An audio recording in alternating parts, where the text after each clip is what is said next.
할렐루야. 오늘도 이렇게 오브 한가족 예배 가운데 나오셔서 하나님 예배하신 성도님들 주님의 이름으로 환영하고 축복합니다. 또 온라인 가운데 예배하신 성도님들 주님의 이름으로 환영하고 축복합니다. 안산동산교회는 코로나19 상황 가운데서 안전하게 예배드릴 수 있도록 최선을 다하고 있습니다. 세 가지만 당부의 말씀을 드립니다. 앞에 개별 의자에 앉으셔서 예배하시는 분들은 하얀 덮개가 덮어져 있는 의자에서만 예배해 주시면 감사하겠고요.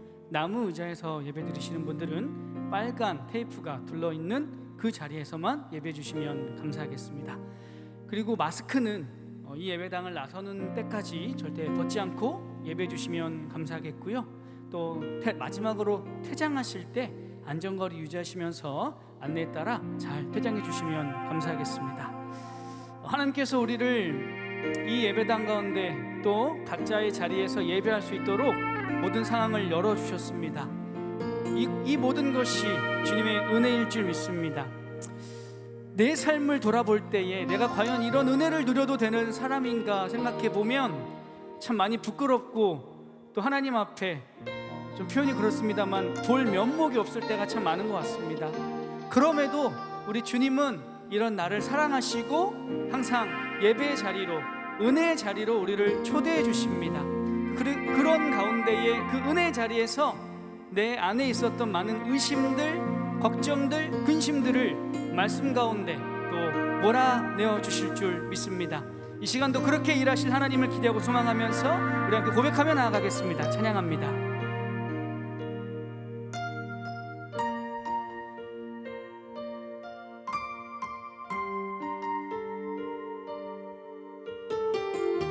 우리의 삶을 돌아보면서 우리 하나님 앞에 솔직하게 고백하며 나아갑시다.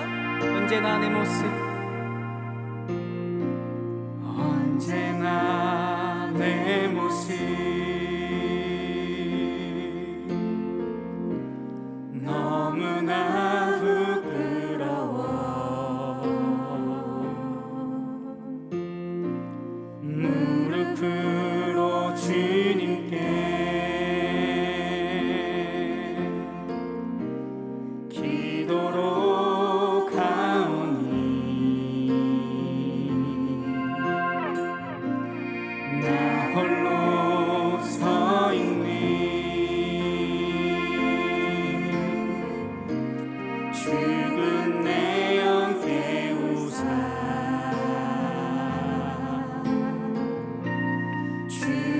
주님만 나를 세워 내 영 살게 하소서.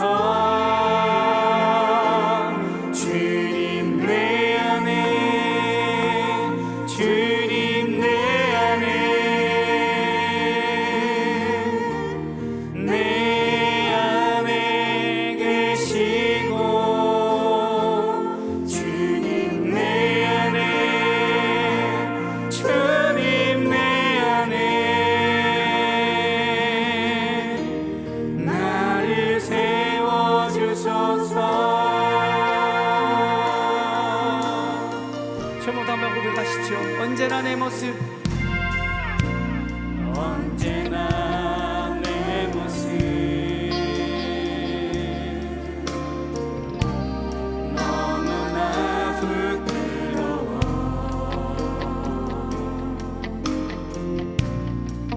무릎으로 주님께 기도로 가오니 나 홀로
우리 예배를 받아주실 줄 믿습니다. 할렐루야.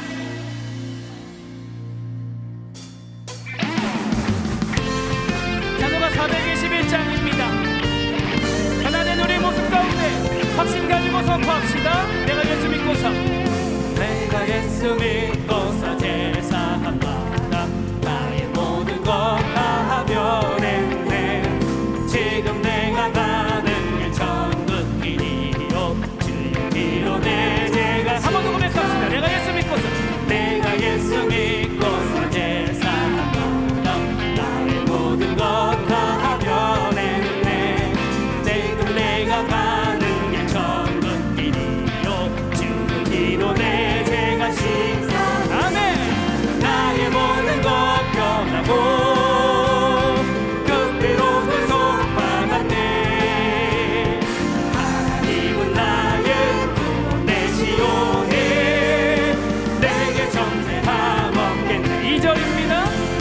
주는 밝은 빛 내사 어둠의 진리 나의 모든 것 다 변했네. 지금 내가 주 앞에 온전케 됨은 주의 공로를 의지하네. 아멘. 나의 모든 것 변하고 그 피로 구속받았네. 하나님은 나의 구원내시오니 나의 모든 것 변하고 나의 모든 것 변하고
우리를 정죄하지 않으시고 받아주시는 그분 앞으로 나가기 원합니다.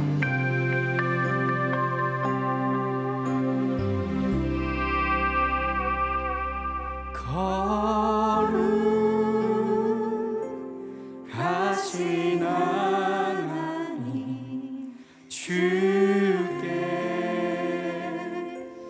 감사드리세. 날 위해 이 땅에 오신 독생자 예수, 나의 맘과 뜻 다해 주를 사랑합니다.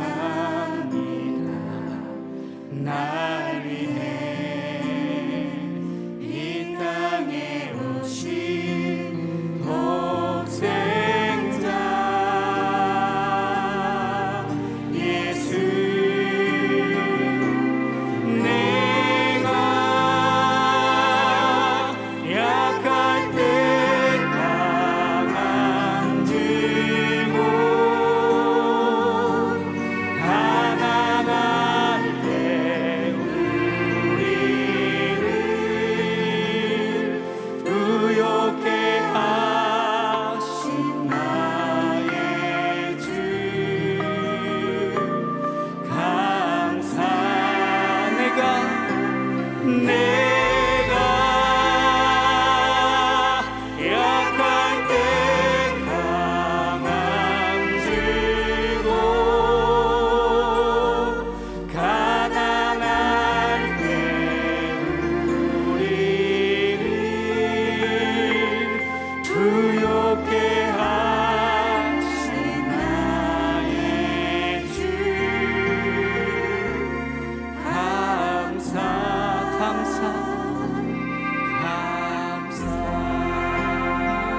한 번 더 고백합시다.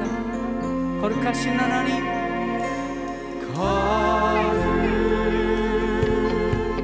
거룩하신 하나님 주께 감사드립니다.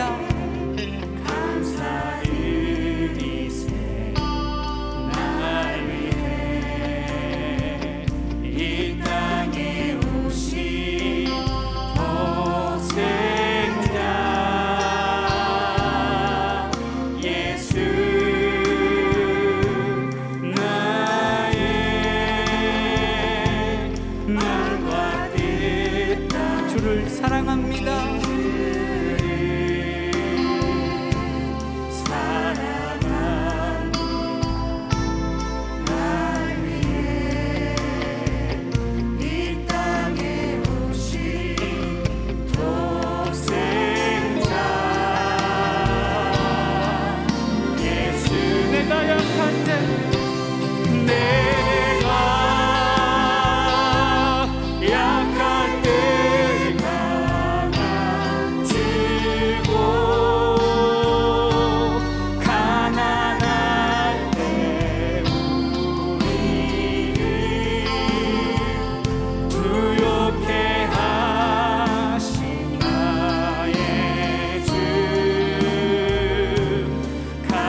살아계신 하나님, 오늘 아버지 주일 저녁 한 주가 또 시작되어지고 일상으로 돌아가는 또 시작점에 하나님의 말씀 듣고 다시 한번 힘을 내서 오늘 하루를 거룩하게 주님께 구별하여 드리고자 예배 자리에 왔습니다. 또 내 마음을 다하여 아버지 주님의 주신 은혜에 보답하고자 하나님의 은혜로 채우고자 온라인으로 오프라인으로 자리를 지키고 있습니다. 각자의 처해 있는 자리 가운데 주님 찾아가셔서 은혜로 채우시고 하나님의 임재로 가득 채우시는 하나님의 큰 은혜 경험할 수 있도록 말씀으로 인도하여 주시옵소서. 오늘도 아버지 예배의 사각지대에 은혜의 사각지대가 없기를 소원합니다. 한 사람도 그냥 왔다가 그냥 가는 사람 없게 하시고 또 하나님의 말씀 가운데 찬양으로 기도로 거룩하여진 정결한 신부로 다시 한번 태어나는 은혜가 있도록 도와주옵소서. 붙드시고 함께 하실 줄을 믿사오며 예수 그리스도의 이름으로 기도드려옵나이다. 아멘. 네, 오늘 오후 한가정 예배에 오신 여러분을 사랑하고 축복합니다. 오늘 느헤미야서를 마지막으로 함께 우리 묵상하고요. 다음 주부터는 홀리 텍트라는 주제로 6주간 말씀을 전합니다. 많은 참석을 부탁드리고 또 언택트 온라인 시대의 하나님과 거룩한 만남인 홀리 텍트가 이루어지기를 또 축복합니다. 다음 주부터 또 시작되는 말씀 시리즈를 기대함으로 또 함께 하시길 부탁드리겠습니다. 네, 오늘 말씀은 우리 느헤미야서 13장 마지막 장입니다. 느헤미야서 13장 1절에서 9절까지의 말씀. 느헤미야 13장 1절에서 9절까지의 말씀입니다. 네, 느헤미야 13장 1절에서 9절까지의 말씀.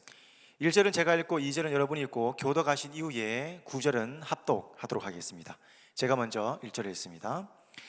그날 모세의 책을 낭독하여 백성에게 들렸는데 그 책에 기록하기를 암몬 사람과 모압 사람은 영원히 하나님의 총회에 들어오지 못하리니 이는 그들이 양식과 물로 이스라엘 자손을 영접하지 아니하고 도리어 발람에게 뇌물을 주어 저주하게 하였음이라.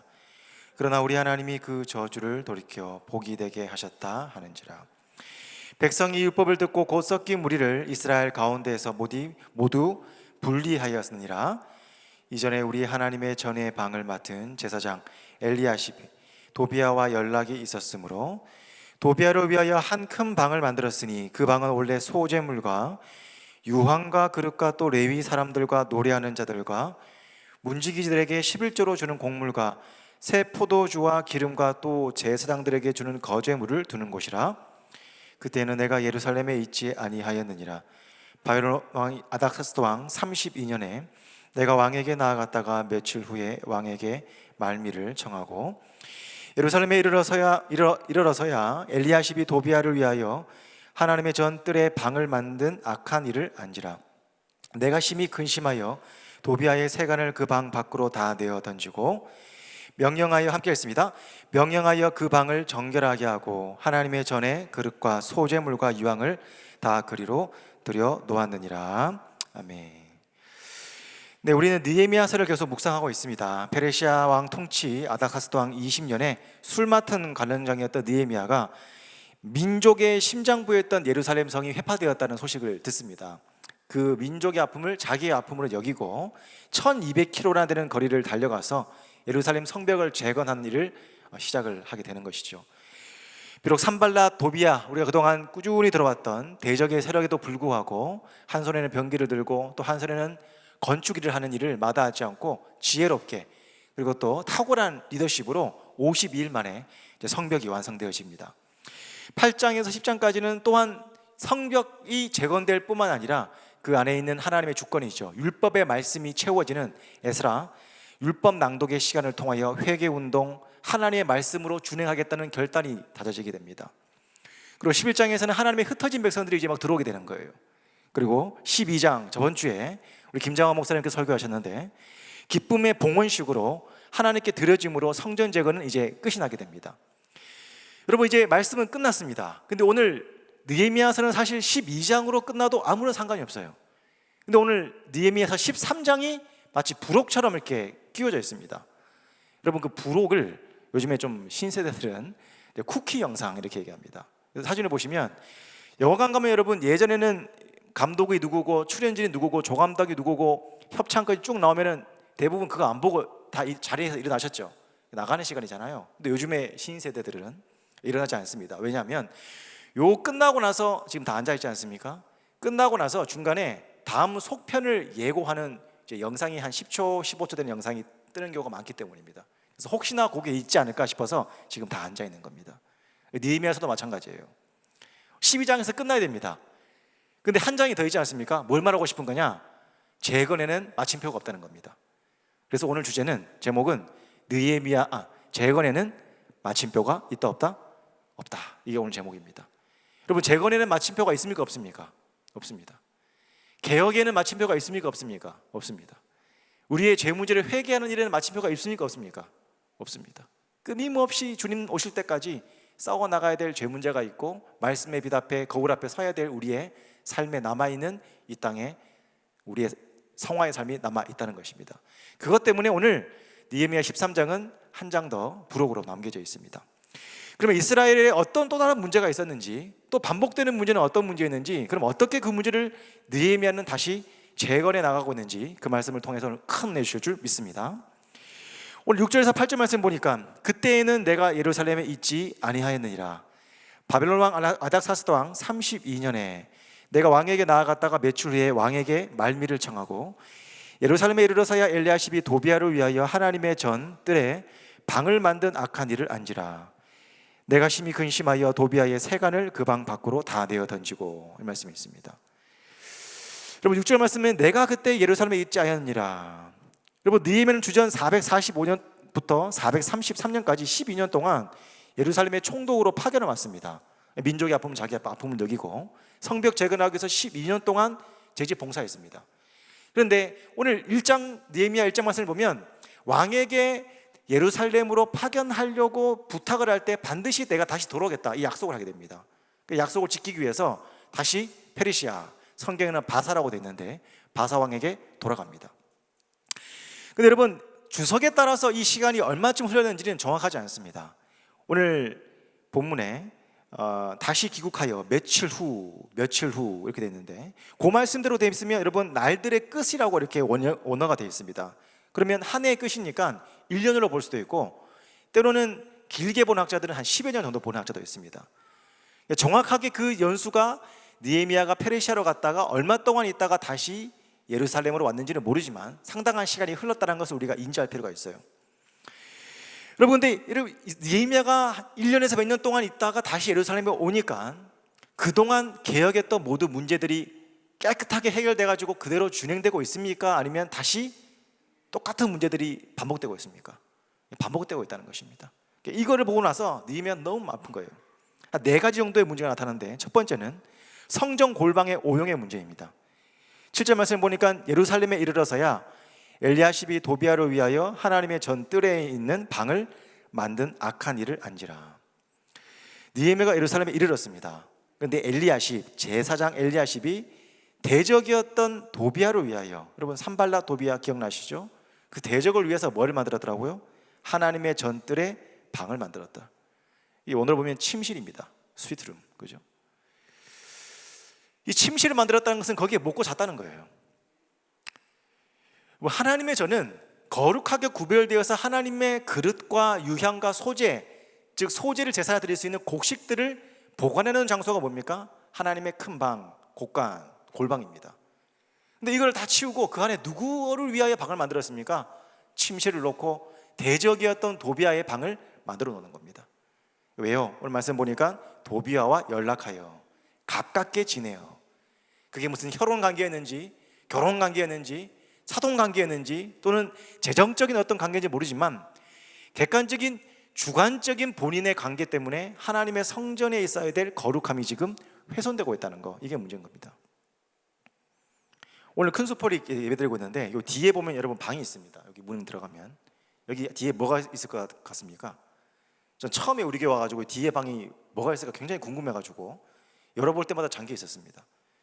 근데 들어보니까 별건 없고 이제 음악 기기들하고 또 책상이라든지 뭐 보면대라든지 성전을 섬길 수 있는 물품들이 잘 보존되어 있습니다. 근데 만약에 여러분 개인적으로 저와 어떤 관계된 주관적인 개인적인 관계 때문에 이거를 싹 드러내고 여기다가 침실을 만들어놨다고 생각해 보십시오.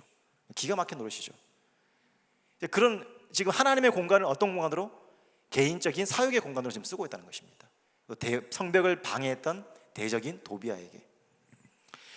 여러분, 제가 예전에 그 청년 사역을 좀 했었는데, 청년 사역할 때 토요일 날 리더 모임을 토요일 날 6시부터 8시까지 예배를 드리고 8시부터 저녁 10시까지 그 소그룹 모임을 했습니다. 청년들은 항상 불만이었어요. 목사님 금요일까지 공부하고 주일을 온종일 예배드리고 토요일 하루 놀 수 있는 시간이 하루인데 어떻게 목사님은 그렇게 이해심이 없어가지고 토요일 날 4시부터 저녁 10시까지 잡아놓냐고. 제발 좀 토요일 날 오전에 좀 리더 모임 하자고. 그렇게 청년들이 저에게 막 이렇게 데모를 하면서 왔습니다. 근데 제가 여러분 왜 그렇게 했냐면, 저도 청년 때 리더를 많이 해봤거든요. 근데 토요일 날 오전에 리더 모임 하고 한 2시 때 마치잖아요.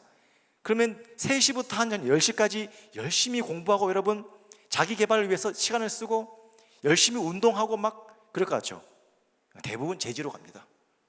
영화 보고 밥 먹으러 다니고 그러다가 피곤해서 주일날 늦게 오고.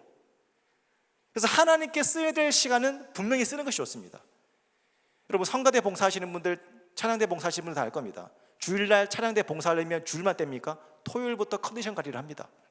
뭐 관리하고 무리하지 않습니다. 토요일날 빨리 잡니다. 섬김의 자리가 빠지면 여러분 그 시간에 굉장히 유용하게 쓸 것 같지만 그렇지가 않다는 거예요. 하나님을 드려야 될 공간이 있는데 그 공간을 하나님을 위해서 쓰지 않고 그것을 비우게 되면 거룩한 시간, 생산적인 시간 될 것 같은데 그렇지 않고 오히려 어떻게 돼요? 죄악의 시간, 비생산적인 시간, 오히려 나태의 시간을 보낼 수가 있다는 것입니다. 여러분 두 번째 문제는 어떤 문제였냐? 11조 문제였습니다. 느헤미야 13장 10절 말씀을 보니까 내가 또 알아본즉 레위 사람들이 받지 못할 몫을 주지 아니하였으므로 그 직무를 행하는 레위 사람들과 노래하는 자들이 각각 자기 밭으로 도망하였기로. 여러분 레위 사람들의 정체성은 어떤 정체성입니까? 예배하는 자입니다. 여러분 예전에 그 12지파 땅 분배를 할 때 11지파는 땅을 다 줍니다. 근데 레위 지파는 땅을 안 줘요. 왜 그렇습니까? 레위 지파에게, 여호와께서 레위 지파에게는 기업을 주지 아니하였습니다. 왜 그렇습니까? 여호와께서 그들의 기업이 되었기 때문입니다. 11개의 지파에 들어가서 그 안에 살아라는 거예요. 너희들은 일하지 말고 오직 예배하고 제사 지는 일에 집중하라는 겁니다. 대신 11지파가 짓는 생산물을 레위 지파에게 11조로 드려서 그것으로 생계를 유지하고 예배에 집중할 수 있는 삶을 사는 것이 누구입니까? 레위 지파입니다. 그리고 레위 지파가 드린 11조를 대제사장이 또 취하게 되십니다. 여러분 레위인의 정체성은 하나님이 주신 11조를 통하여 생계를 유지하며 오로지 성전 봉사하는 일에 집중하여 온 전력을 다한 사람이 레위인이에요. 제사장입니다. 그런데 여러분 11조를 드리지 않았더니 당연히 어떻게 되겠습니까? 레위인들의 생계가 어려워졌겠죠. 그러면 좀 참아야 됩니다. 좀 참고 견디면서 그냥 죽으면 죽겠다 그러면서 성전에서 봉사해야 되는데 어떻게 됩니까? 그냥 돈 벌겠다고 밭으로 가서 일하고 있는 거예요. 누가 문제입니까? 그것을 시간을 참지 못하고 생계를 위하여서 밭으로 간 레위인도 문제고 11조로 드리지 못함으로 예배의 제사가 무너져버린 백성들도 문제인 것입니다. 여러분 11조는 무엇입니까? 10%가 아닙니다. 실제로 11조는 10의 1입니다. 10은 무엇입니까? 모든 숫자의 조합이에요. 그 중에 1은 무엇입니까? 아담 한 명의 죄로 우리가 모든 사람이 죄인이 되었고 예수님 한 명의 십자가 사건을 통해서 어떻게 됩니까? 우리 전체가 예수 그리스도를 믿는 모든 하나님의 자녀가 죄의 문제를 해결받았습니다. 그러니까 성경에 나오는 일은 전체예요, 전체. 우리가 마치 뭐 10,000가지 은혜를 받았으니 그러면 진짜 뭐 10,000가지가 막 세 개 이런 게 아니라 그러니까 사고의 개념입니다. 숫자의 개념이에요. 그러니까 10의 1은 내 소유의 전체를 주님께 드립니다라는 신앙 고백에 담긴 것이 뭐예요? 11조입니다. 그러니까 내 소유에 대한 하나님의 로드십, 주재권, 소유권을 지금 신앙 고백을 못하고 있다는 것이죠. 여러분 세 번째 문제는 무엇이냐? 안식일 준수 문제입니다. 지금으로 말하면 주일 성수 문제입니다. 15절 말씀 보니까 그때 내가 본즉 유다에서 어떤 사람이 안식일에 술틀을 밟고 고식단을 나귀에 실어 운반하며 포도주와 포도와 무화과와 여러 가지 짐을 싣고 안식일에 예루살렘에 들어와 음식물을 팔기로 그날에 내가 경계하였고 또 두로 사람이 예루살렘에 살며 물고기와 각양 물건을 가져다가 안식일에 예루살렘에 살면서 유다 자손에게 팔기로. 세 번째 문제는 안식일 준수 문제입니다. 곡식단을 파는 겁니다. 포도주를 막 술틀을 밟는 겁니다. 무화과를 실어서 팔고 있는 겁니다. 두로 시도는 그러면 해안가 아닙니까? 해안가 가서 물고기를 잡아오는 거예요. 그걸 우리처럼 뭐 자개농 되게 예쁘지 않습니까? 종기한 뭐 되게 예쁜 그런 조개의 그런 악사들을 막 가져와서 파는 겁니다. 그럼 이쁘고 또 쉬는 날 상거래 하면은 뭡니까? 돈이 됩니다. 성문을 물어가지고 열어가지고 안식일에 마음껏 장사하도록 이런 문화들이 팽배해진 거예요. 그러니까 하루 주가 아닙니다. 꾸준히 해왔던 시절을 볼 수가 있습니다. 꾸준히. 여러분, 안식일은 무엇입니까? 10계명 4계명에 보면 안식일을 거룩하게 지키라. 안식일을 거룩하게 지키라. 하나님께서 여러분 안식일을 지키라 할 때 그 뜻의 안에 있는 함의된 의미는 무엇입니까? 우리가 일을 할 때 6일 동안 일을 합니다. 7일 동안 쉽니다. 7번째 날은. 쉬면서 뭐를 기억하느냐? 내가 일을 하지 않아도 이게 되네? 이걸 경험한 날이에요. 그러니까 나를 창조하신 주님, 나를 구원하시는 주님, 먹여 살리시는 주님, 만나와 매출하기를 날마다 공급하시는 주님, 토요일 날 2배를 내리시고 주일 날 내가 일 안 해도 하나님이 반드시 날 책임지신다. 이거를 경험한 날이 주일입니다. 안식일입니다. 뿐만 아니라 신학에 오면 어떻게 됩니까? 주일은 부활의 첫 열매 되신 예수님을 기념한 날입니다. 세상에서 너희가 환난을 당하나 담대하라. 내가 어떻게 해요? 세상을 이겼노라. 불완전하고 청동기 시대처럼 희미하게 거울을 보지만 부활하신 주님처럼 예수님이 이 땅에 주님 오시면 하늘나라 갈 때에 우리가 영광스러운 이 땅의 모든 문제가 해결받는다. 이 고민을 가지고 이 신앙 고백을 가지고 이 주일에 새벽에 나와서 하루 종일 예배드리고 주님을 신앙 고백하며 오늘 한 주도 주님의 것입니다라고 높여드리는 날이 언제입니까? 주일이란 거예요. 돈이 좀 되니까 조금 내 앞에 뭔가 이익이 되고 편함이 생기니까 안식일을 구별하여 지키지 못하고 있는 모습이 등장하는 겁니다. 어떤 목사님은 이런 표현합니다. 안식일 지키는 것은 우리가 오케스트라 할 때 이 튜닝하는 것과 똑같다. 튜닝. 여러분 오케스트라에서 이렇게 뭐 관악기, 현악기, 타악기 쭉 있지 않습니까? 그러면 제일 먼저 뭐가 튜닝하는지 아십니까? 오보에라는 악기, 관악기가 라를 붑니다. 라, A 코드죠. 불면 이제 바이올리니스트가 이제 라를 맞춥니다. 그럼 전체 오케스트라가 라를 같이 맞추는 거예요. 그러니까 주일은 어떤 날입니까? 창조주의자, 구원자이자 나는 하나님의 부활하신 첫 열매 되신 예수님을 기념하며 그렇게 살아가겠습니다. 환난 당하지만 부활이 있다는 것을 믿고 살아가겠습니다. 그것을 고백하면서 하나님의 자녀된 정체성을 튜닝하고 한 주를 시작하는 것이 주일이다. 이렇게 얘기합니다. 근데 이걸 지금 못하고 있는 거예요. 이걸 못하고 있는 겁니다. 여러분, 네 번째 문제입니다. 이방인 통혼 문제가 있는데 느헤미야 13장 23절 24절 말씀 보니까 그때 내가 또 본즉 유다 사람이 아스돗과 암몬과 모압 여인을 맞아 아내로 삼았는데 그들의 자녀가 아스돗 방언을 절반쯤은 하여도 유다 방언은 못하니 그 하는 말이 각 족속의 방언이므로. 여러분, 이방 결혼을 왜 했겠습니까? 두 가지 이유를 봅니다. 대부분 주석가들이 두 가지 이유를 봐요. 첫 번째는 예루살렘, 여러분 70년 동안 바벨론 갔다가 다시 왔지 않습니까? 그러면 실제로 우리의 고향이지만 이주민에 가깝습니다. 그럼 원래 있던 사람은 누굽니까? 사마리아의 사람들, 모압 사람들, 암몬 사람들. 그들이 여러분 가지고 있는 인간관계라든지 그들이 가지고 있는 집이라든지 땅이라는 것과 가지고 있는 자매랑 결혼을 하면은 좀 편하게 살 수 있지 않을까요? 첫 번째 이유입니다. 현실적인 안정감. 그들이 가지고 있는 땅, 그들이 가지고 있는 관계성들, 결혼만 하면 내 것이 될 수 있잖아요. 또 하나는 고대 문헌에 의하면 모압 여인과 암몬 여인은 굉장히 이뻤다고 합니다. 이뻐서. 여러분, 옛날이나 지금이나 2500년 전이나 지금 똑같죠? 이쁜 잘생긴 사람이 좋잖아요. 그리고 또 현실적으로 안정감 있는 사람이 좋지 않습니까? 그래서 우리 청년들은 여러분 결혼 신랑감 신부감 1순위가 뭐냐? 돈키호테 그럽니다. 돈키호테. 아시죠? 돈 많고 키 크고 성격 좋고 호탕하고 태가 나는 직장에 태가 나는 학교 다니는 사람 돈키호테. 근데 우리는 뭐가 돼야 됩니까? 따라합시다. 신 돈키호테. 신앙이 있어야 돼요. 신앙이 있고 여러분 그 다음에 거는 사실 그 다음 문제입니다. 근데 여러분 어떻게 됩니까? 신앙은 없어도 현실적으로 좀 안정감이 있고 좀 반반하고 그러면 그냥 이제 결혼하는 겁니다.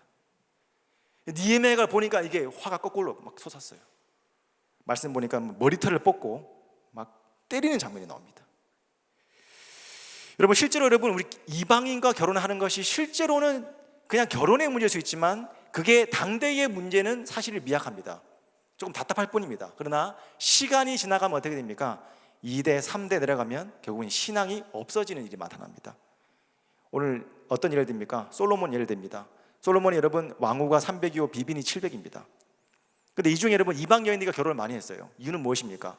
이방의 여인과 결혼을 하면 최소한 그 여인과 결혼한 나라의 장인 어른은 나를 쳐들어오지 않겠지라는 외교력입니다. 사실은 현실적인 안정감이에요.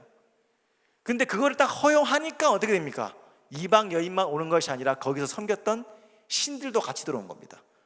솔로몬 이전에 없던 것이 생긴 것이 있는데 그것이 바로 산당입니다. 산당에서 뭐합니까? 일부 우상 숭배를 할 수 있도록 허용한 곳입니다. 그러면서 여러분 여로보암, 르호보암, 산당에서 금송아지 계속 나오는 거예요. 그러니까 당대에는 문제가 잘 안 나타납니다. 후대에 가면 갈수록 신앙은 희미해져 가는데 오늘 말씀 보니까 아스돗 방언은 반쯤 하여도 히브리 방언은 거의 못한다는 거예요. 히브리 방언을 못한다. 성경을 읽을 줄을 모른다는 겁니다. 시간이 지나니까 신앙은 희미해가고 하나님 여호와 하나님은 알 수가 없는 세대가 되어버리는 겁니다. 이게 무서운 거예요. 근데 중요한 것은 무엇입니까? 오늘 안식일 성수 그리고 11조 그리고 이방 여인 결혼 통혼 문제 뿐만 아니라 성전 골방 사용에 대한 문제는 이미 느헤미야 10장의 4장 전에 벌써 다 그들이 찰떡같이 지키겠다고 약속한 말씀이에요. 오늘 10장 29절부터 31절 그리고 37절부터 39절까지 말씀을 보면 다 그들의 형제 귀족을 따라 저주로 맹세하기를 우리가 하나님의 종 모세를 통하여 주신 하나님의 율법을 따라 우리 주 여호와의 모든 계명과 규례와 율례를 지켜 행하여 우리의 딸들을 이 땅 백성에게 주지 아니하고 우리의 아들들을 위하여 그들의 딸들을 데려오지 아니하며 혹시 이 땅 백성이 안식일에 물품이나 온갖 곡물을 가져다가 팔려고 할지라도 우리가 안식일에나 성일에는 그들에게서 사지 않겠고 7째 해마다 땅을 쉬게 하고 모든 빚을 탕감하리라 하였고 또 처음 익은 밀의 가루와 거제물과 각종 감옥의 열매와 새 포도주와 기름을 제사장들에게 가져다가 우리 하나님의 전에 여러 방에 두고 우리 산물의 11조를 레위 사람들에게 주리라 하였으니 이 레위 사람들은 우리 모든 성읍에서 산물의 11조를 받는 자이며 39절 보십시오. 또 이스라엘 자손과 레위 자손이 거제로 드린 곡식과 새 포도주와 기름을 가져다가 성소의 그릇을 두는 골방 곧 섬기는 제사장들과 문지들과 노래하는 자들이 있는 골방에 둘 것이라 하여 그리하여 우리가 우리 하나님의 전을 버려두지 아니하리라. 이 4가지 문제를 13장 전에 10장에 벌써 본인들의 입으로 다 고백했어요. 이렇게 하겠다고. 근데 느헤미야가 1년은 딱 지나고 오니까 몇 년 지나고 오니까 어떻게 됐습니까? 똑같은 문제가 그대로 다 올라오는 겁니다. 제가 예전에 본 선교 갔던 적이 있습니다. 헝가리 슬로바키아 쪽에 선교를 갔던 적이 있습니다. 선교 활동을 열심히 하고 나서 이제 한 8일 정도 8박 9일 선교를 하고 다시 한국으로 이제 귀국을 했습니다. 선교가 굉장히 재밌었고 집시 선교를 했는데 그들과 함께 이렇게 나눔하고 교회를 섬겼던 일이 너무나 즐거웠어요. 근데 제 안에 있는 뭔가 좀 몸의 변화가 있었는데 그것은 뭐냐면 새벽 2시만 되면 여러분 눈이 또렷해져 가지고 잠이 안 오는 거예요. 그리고 낮 2시만 되면 그렇게 졸리고 막 하루 종일 조는 겁니다. 그게 며칠간이야 한 6일에서 7일 동안 그렇게 갔습니다. 옆에 우리 아내 보고 여보 내 몸이 이상하다. 밤에는 잠이 안 오고 낮만 되면 졸린다. 이상하다. 내가 좀 몸이 좀 이상한 것 같다. 우리 아내는 여행을 많이 다녔거든요. 아유 그게 시차야 시차 그러더라고요. 시차 적응해야 된다고. 대부분 여러분 시차 8시간 차이 나면 보통 8일 10시간 차이 나면 보통 10일 이런 식으로 계산하거든요. 그러니까 일주일 동안 여러분 새벽 2시만 되면 눈이 또렷해지고 낮 2시만 되면 잠이 오는 게 8시간 시차 나는 헝가리에서 한국 시간에 그게 딱 맞는 거잖아요. 동일하게 여러분 우리의 하나님의 백성이 되고 하나님의 의롭다고 십자가 사건으로 하나님의 자녀 되었다고 말할지라도 여전히 우리에게는 어떤 문제가 있습니까? 끊임없이 몸은 하나님의 처소로 애굽의 종에서 하나님의 종으로 옮겨왔지만 여전히 죄의 영향을 받으려고 하는 영적 관성이 있다는 거예요. 죄를 다 끊었습니다. 말씀 듣고 이게 죄인지 압니다. 하나님의 안식을 지키고 11조를 드리고 거룩하게 하나님의 방을 드릴 건 드리고 이방 통혼무지 안 하겠다고 약속했습니다. 그런데 여전히 뭐가 나옵니까? 끊임없이 우리를 낮 두시면 잠이 오게 만들고 밤 두시면 끊임없이 눈이 또렷하게 만들어서 우리를 끌어들이려고 하는 죄성이 우리 가운데 끊임없이 올라오고 있다는 거예요. 이스라엘 백성 여러분, 홍해를 건너가지고 애굽의 종된 백성이 이제 하나님의 자녀로 건너왔습니다. 더 이상 못 돌아갑니다. 홍해가 열렸다가 닫혀버렸어요. 못 돌아갑니다. 그런데도 40년 동안 끊임없이 뭐합니까? 그때가 좋았다. 그때는 고기도 먹었고 참외도 먹었고 수박도 먹었고 맨날 만나 매출하기 지겹다 그러면서 그때가 좋았다, 그때로 돌아가자 막 이러면서 끊임없이 돌아가려고 하는 영적 관성 속에서 영적 시차 속에 살아가더란 겁니다. 사도 바울이 이런 얘기합니다. 로마서 7장 24절 보니까 오호라 나는 공고한 사람이로다. 이 사망의 몸에서 누가 나를 건져내랴. 사망의 몸은 무엇입니까? 죽은 사람과 산 사람을 여러분 한 곳에 이렇게 묶어가지고 이 형벌입니다. 형벌. 산 사람을 죽은 시체에다가 묶어놓는 거예요. 십자가 사건 때문에 건너왔습니다. 의롭다 칭찬받았습니다. 무엇이 죄인지도 알고 어떻게 말씀대로 살아야 하는지 압니다. 그런데 여전히 내가 예전에 애굽의 종되었던 바로의 종되었던 그 죄성과 함께 내가 끊임없이 올라오는 죄성 가운데 영향을 받으며 살더라는 것입니다.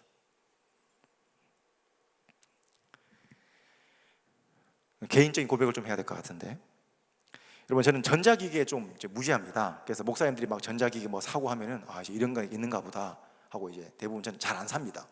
왜냐하면 사봐야 또 제가 또 안 하다고 버리고 막 이렇게 중고로 팔고 이러기 때문에 잘 안 삽니다. 근데 모든 사역자들이 다 사고 이제 제가 제일 마지막에 산 게 있습니다. 그게 이제 사과 회사에서 나오는 패드라는 것인데 저희 교육자 중에 제가 제일 늦게 샀어요. 근데 이제 우리 아내가 왜 사냐는 겁니다. 사면 책도 보고 이걸로 요즘에 종이로 책 잘 안 보잖아요. 그리고 또 설교 준비할 때 좀 참고도 하고 설교 올라갈 때 이렇게 좀 들고 올라가서 좀 멋있게 해서 설교도 하고 그래서 그거 샀어요. 중고로 샀는데 여러분 그 패드를 제가 사가지고 제일 많이 한 게 뭘 것 같습니까 여러분?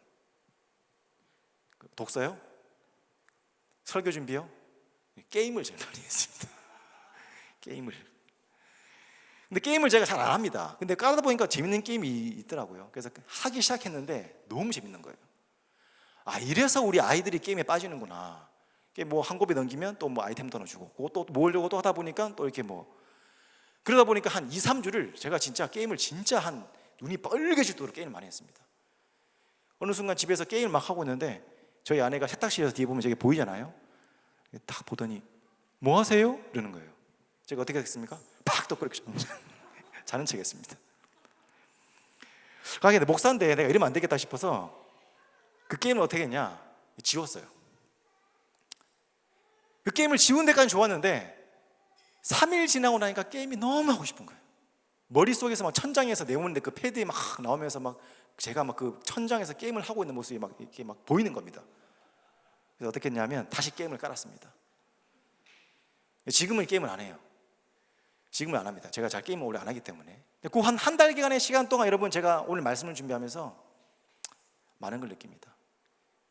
제가 좀 가볍게 얘기했지만 우리 안에 다 죄성이 있습니다.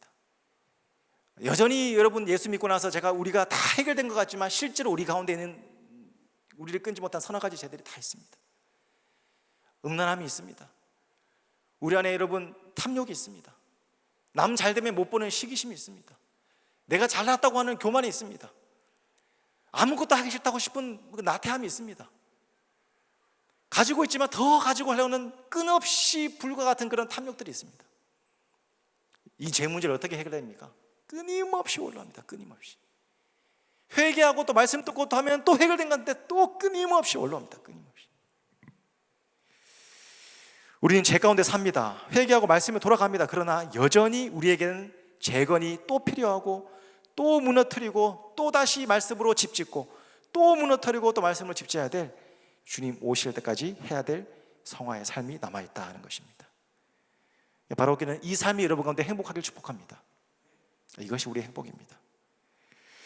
여러분 이런 이스라엘의 문제 가운데 느헤미야가 기국을 해서 어떻게 이 죄 문제를 다루고 있냐 오늘 13장 8절과 9절 말씀에서 등장합니다. 우리 같이 한번 읽어보면 좋겠습니다. 8절, 13장 8절에서 9절까지의 말씀 함께 했습니다. 시작. 내가 심히 근심하여 명령하여 그 방을 정결하게 하고 하나님의 전의 그릇과 소제물과 유향을 다시 그리로 들여 놓았느니라. 느헤미야가 어떻게 했습니까? 도비아의 세간을 던지고 9절 말씀에 하나님의 전의 회복을 위해 도비아를 쫓아내고 11조 규례는 민장, 리더들을 꾸짖고 21절에는 안식일의 규례를 위반한 사람들을 장사꾼을 체포하고 25절에는 이방인과 통혼한 자를 책망하고 때리고 머리털을 뽑고 28절에는 이방인과의 관계를 다 쫓아냅니다. 책망하고 꾸짖고 쫓아냅니다. 책망하고 꾸짖고 쫓아냅니다. 한 단어로 표현하면 단호하게 죄에 대해서 타협 없이 선을 긋습니다. 이것이 거룩입니다, 여러분. 거룩입니다.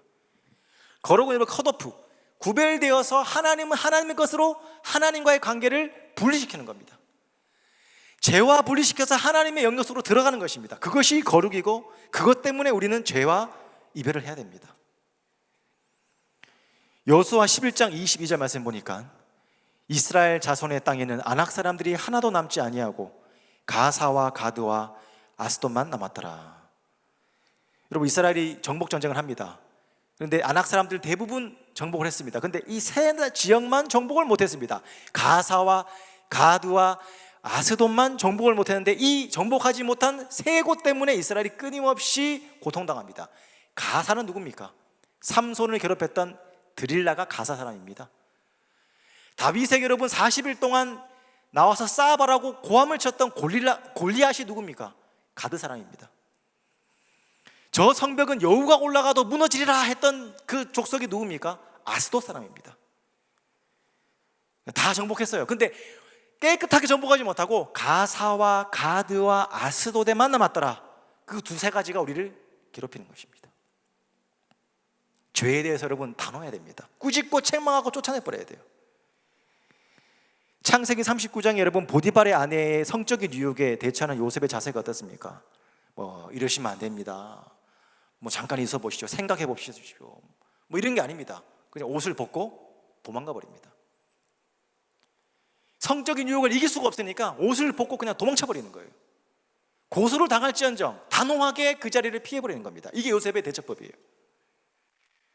우상 숭배하던 여러분 사사기 시대에 사사기 6장 32절에 기드온이 어떻게 합니까? 바알 신상, 아세라 신상, 바알 신상 하늘의 신이요 아세라 신 땅의 신이잖아요. 농사를 잘 짓게 하는 신입니다. 그 바알 신상을 도끼로 찍어버립니다. 아무도 이 신상을 건들지 못해 너는 건드렸구나. 그래서 여룻바알, 바알과 더불어 싸웠더라. 기드온의 별명이 생기는 거예요. 여룻바알.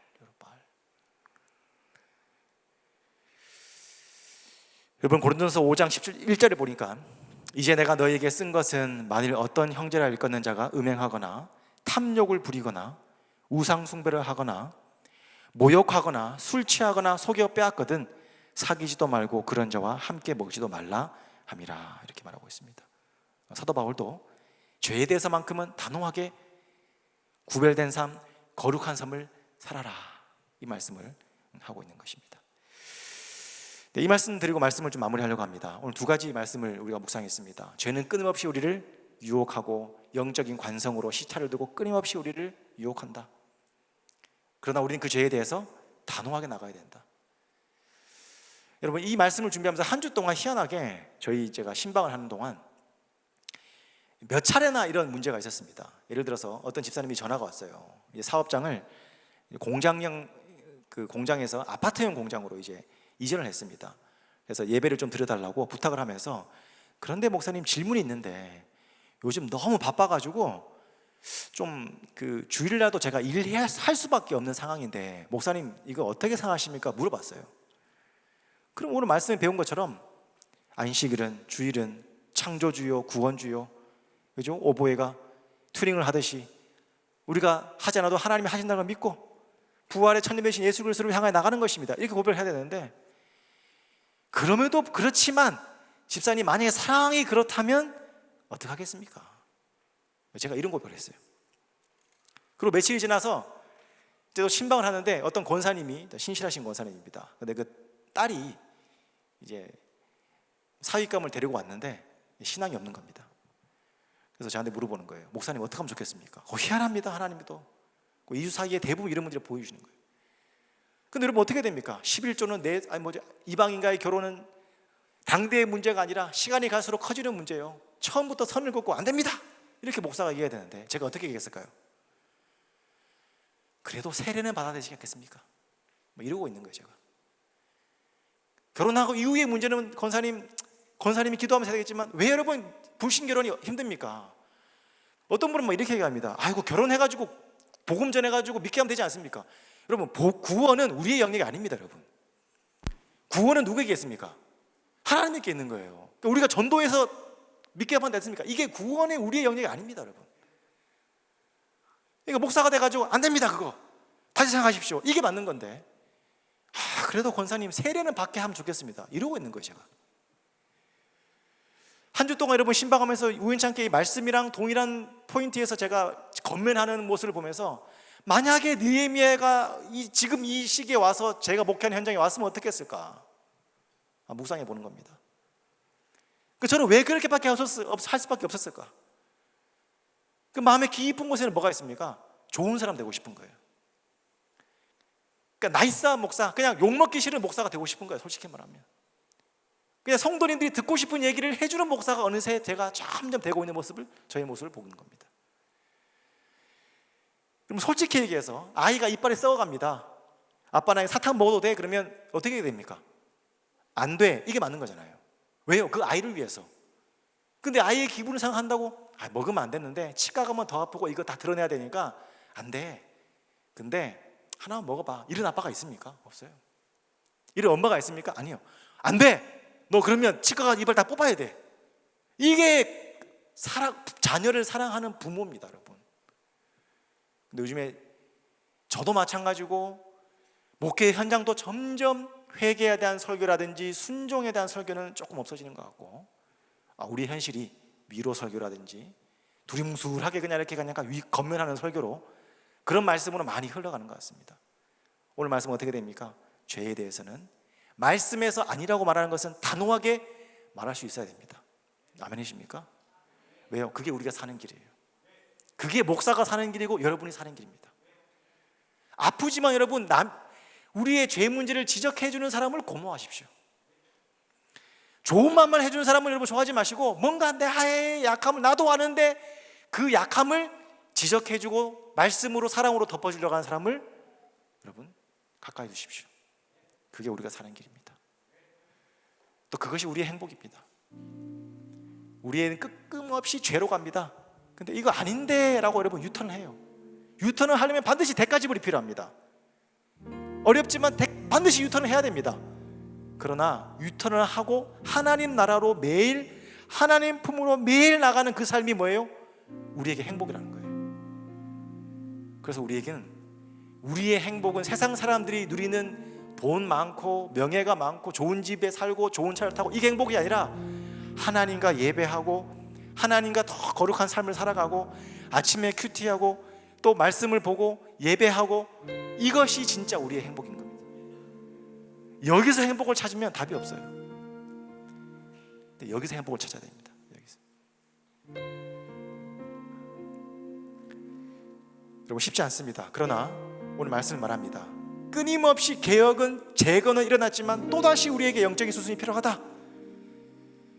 그러나 그냥 그렇게 그냥 있는 대로 두리뭉술하게 사는 게 아니라 단호하게 죄를 끊고 하나님 품으로 다시 한번 나아가는 것이 행복이고 우리가 사는 길이다. 이 말씀으로 느헤미야는 우리에게 마지막 권면을 합니다. 언제까지요? 주님 오실 때까지. 오늘 이 말씀을 준비하면서 이 찬양이 생각이 났습니다. 언제나 내 모습 너무나 부끄러워 무릎으로 주님께 기도로 가오니 나 홀로 서 있는 죽은 내 영 깨우사 주님만 나를 세워 내 영 살게 하소서. 주님 내 안에 내 안에 계시고 주님 내 안에 그것이 나의 행복이기 때문에 나를 그렇게 세워주소서. 죄 안에 있는 나의 모습은 언제나 부끄럽지만 주님 오셔서 하나님 주님께로 가는 모습, 거룩의 삶을 사는 모습 그것이 나의 행복이 되게 하여 주옵소서. 우리 이 찬양 부르면서 우리 신앙을 다시 한번 돌아보고 하나님께 한 걸음 나아가는 시간 되었으면 좋겠습니다. 언제나 내 모습, 언제나 내 모습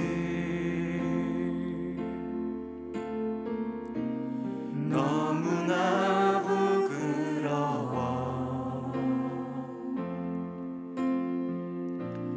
무릎으로 주님께 기도로 가오니 나 홀로 서 있니 주를 내 영 세우사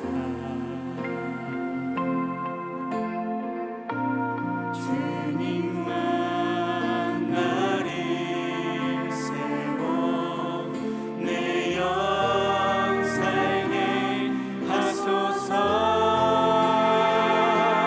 주님 내 안에 주님 내 안에 내 안에 계시고 주님 내 안에 주님 내 안에 나를 세워주소서. 한 번 더 고백합니다. 언제나 내 모습, 언제나 내 모습 너무나 부끄러워.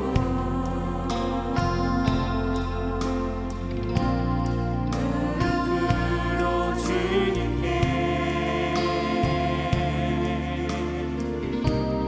기도로 가오니 나 홀로 서 있니 나 홀로 서 있니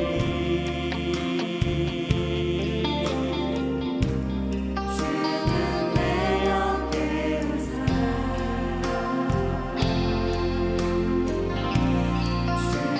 주님만 나를 세워 내 영 살게 하소서. 주님 내 안에 주님 내 안에 주님 내 안에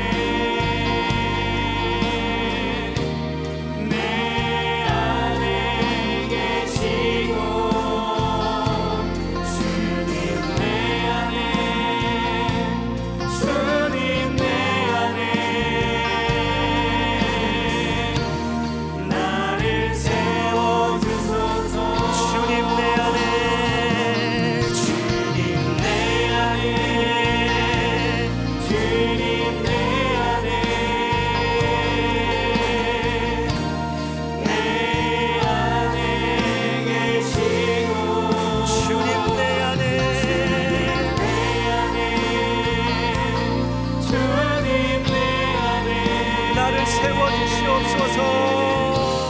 나를 세워 한 번 고백합니다. 주님 내 안에 이것이 행복입니다. 주님 내 안에 주님 내 안에 내 안에 계시고 주님 내 안에 주님 내 안에 나를 세워 한 번 고백하면 주님 나갑니다. 주님 내 안에 내 안에 주님 내 안에 내 안에 계시고 주님 내 안에 주님 내 안에 나를 세워주시옵소서. 나를 세워주소서. 이 시간 한번 기도하실 때에 하나님, 우리의 삶은 여전히 언제나 죄 때문에 넘어지고 또 넘어지고 회개하고 말씀의 거울 앞에 서고 다시 한번 주님 앞에 나가지만 또 동일한 문제 때문에 넘어지고 언제나 우리의 모습은 너무나 부끄럽지만 주님 오셔서 우리를 세우심으로 다시 한번 우리 가운데 오심으로 거룩한 영역을 확보하심으로 우리를 다시 하나님의 자녀로 세우심으로 우리를 거룩의 행복으로 초대해 주신 줄 믿습니다. 하나님 함께하여 주시어서 이 시간 기도할 때 하나님 우리의 마음속에 하나님의 동행하심이 주님에게 함께하심이 우리의 행복인 줄 믿고 하늘문을 여시사 이 시간 우리에게 오셔서 다스리시고 역사하여 주시옵소서. 우리 가운데 오셔서 주님 우리와 함께하여 주옵소서. 우리와 함께하여 오셔서 우리를 다스려 주옵소서. 우리가 한번 주님 한번 크게 부르짖고 기도하며 주 앞에 나갑니다. 주님 찾습니다. 주여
우리 한 번 더 기도하실 때에 하나님 우리의 행복이 무엇입니까? 돈 많이 벌고 세상적으로 인정받고 사람들에게 사장님 무슨 님자 붙는 사자 붙는 그런 직책에 올라가고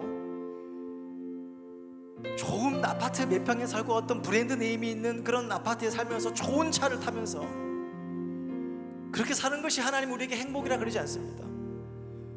솔로몬이 많은 여인들을 만날 때에 수많은 이쁜 여인들이 있지만 술람이 여인을 보면서 아름다운 자야 일어나 함께 가자 말씀하십니다. 술람이 여인은 얼굴이 검고 농사 때문에 얼굴이 미인상에 가깝지 않지만 거룩하여 구별되어진 정결한 신부였기 때문에 솔로몬은 술람이 여인을 사랑했습니다.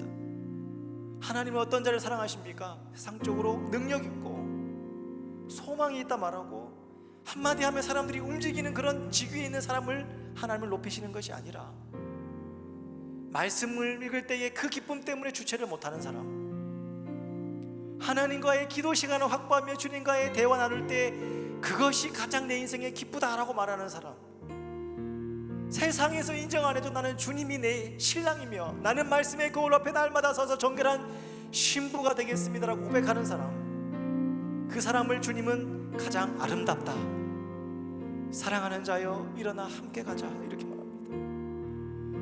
오늘 우리가 어떤 행복을 위해 추구하며 살아갑니까? 사역자들은 어떤 행복을 위해서 그렇게 살아갑니까? 우리 아버님들은 어떤 행복을 위해서 그렇게 열심히 살아갑니까? 우리 어머님들은 무엇을 위해서 자녀들에게 그렇게 열심히 공부시키고 잘 되라고 말하십니까? 무엇이 우리의 기쁨이 됩니까? 하나님 우리의 가치관이 바뀌어지게 도와주시고 예수를 믿으면서도 여전히 세상에 기웃기웃하는 인생이 아니라 하나님 안에, 주님 내 안에, 내가 주님 안에, 내가 너희 안에, 너희가 내 안에 무엇이든 구하라 다 이루라 말씀하셨다. 너희는 포도나무에 날 가지나 그 말씀처럼 하나님 안에 주님과 동행하며 주님 임재 안에 있는 것이 나의 가장 큰 기쁨입니다. 주님의 임재 가운데 있는 것이 나의 가장 큰 기쁨입니다. 이것이 우리의 기쁨이 될 수 있도록 도와주시옵소서. 코로나 때문에 힘든 것이 아니라 주님이 없기 때문에 우리가 불행한 줄 믿습니다. 코로나 때문에 답답한 인생이 불행한 것이 아니라 주님의 임재가 없는 삶을 살기 때문에 우리의 불행이 찾아오는 줄 믿습니다. 하나님, 우리의 삶을 다시 한번 찾아오셔서 내가 주님 안에 있게 하여 주옵소서. 내가 주님 안에 있게 하여 주옵소서. 이 고백 우리의 고백 될 수 있도록 다시 한번 크게 한번 주님 한번 크게 부르짖고 기도하며 주 앞에 나갑니다. 주님 찾습니다. 주여.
하나님, 우리의 삶이 연약하고 또 넘어지고 또 실수하고